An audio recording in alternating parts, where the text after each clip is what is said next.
coordinator and faculty members, and dear students.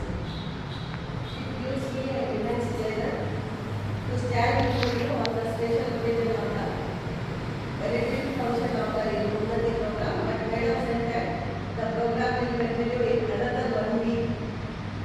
Today was not just the enthusiasm of a daily event, but also the beginning of a new opportunity and greater confidence for each one and you.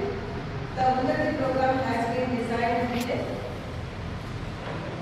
clear purpose to equip our students with life skills, communication skills, professional skills, and values and sense of social responsibility alongside this academic learning. ಅದರ ಜೊತೆಗೆ ನೀವು ಏನು ಈ ಒಂದು ಉನ್ನತಿ program ಅಲ್ಲಿ ಏನು ನೀವು ಸ್ಕಿಲ್ಸ್ ಗಳನ್ನು ಕಲ್ತಿದ್ದೀರಾ ಅದನ್ನು ಅಲ್ಲಿಗೆ ನಿಲ್ಲಿಸಬಾರದು. ಅದರ ಪರ್ಪಸ್ ಏನಿದೆ ಮುಂದೆ ತೆಗೆದುಕೊಂಡು ನೀವು ಹೋಗ್ಬೇಕು.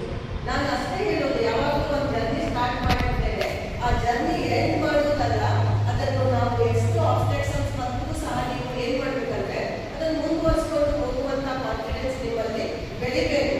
ಆ ಕಾರಣದಿಂದಾಗಿ ಏನು ಈ ಪ್ರೋಗ್ರಾಮ್ ಇಲ್ಲಿ ತನಕ ನಡೆದಿದೆ, ಇದರಲ್ಲಿ ಏನು ನೀವು ಕಲ್ತಿದ್ದೀರಾ, ಯಾವ ರೀತಿ ನೀವು ಮುಂದೆ ಸಮಾಜವನ್ನು ಫೇಸ್ ಮಾಡಬೇಕು, ಆ ಫೇಸ್ ಮಾಡುವಂತಹ ಏನು ಸ್ಕಿಲ್ಸ್ ಇದ್ದಾವೆ ಮೇಡಮ್ ನಿಮಗೆ ವಿದಿನ್ ಶಾರ್ಟ್ ಪೀರಿಯಡ್ ಅಲ್ಲಿ ಹೇಳ್ಕೊಟ್ಟಿದ್ದಾರೆ ಅಂತ ನನಗೆ ಅನಿಸುತ್ತೆ. ನಿಮ್ಮ ಏನು ಫ್ರೆಂಡ್ ಇದ್ದಾರೆ ಅವ್ರು ಹೇಳಿದ್ದೆ ನಮ್ಗೆ ಗೊತ್ತಾಗ್ತಾ ಇದೆ, ನನಗೆ ಸುಮಾರಷ್ಟು ನೀವು ಇದರಲ್ಲಿ ಕಲ್ತಿದ್ದೀರಾ ಅಂತ. ಈ ಒಂದು ಜ್ಞಾನವನ್ನು ಅಲ್ಲಿಗೆ ನಿಲ್ಲಿಸಬೇಡಿ, ಮುಂದುವರಿಸ್ಕೊಂಡು ಹೋಗಿ. ಮುಂದೆ ಇಂಟರ್ವ್ಯೂ ಏನಾದರೂ ಫೇಸ್ ಮಾಡಿ ಬಂದ್ರೂ ಸಹ ನಿಮಗೆ ಆ ಕಾನ್ಫಿಡೆನ್ಸ್ ನಿಮ್ಮಲ್ಲಿ ಬರಬೇಕು ಎನ್ನುವುದು ನನ್ನ ಮುಖ್ಯವಾದಂತಹ ಉದ್ದೇಶ. ಅದಕ್ಕಾಗಿದೆ ಏನ್ ಹೇಳ್ತೀವಿ ಅಂತ ಅಂದ್ರೆ, as you step forward remember that Unnati not just a programme you have completed, it is a mindset you carry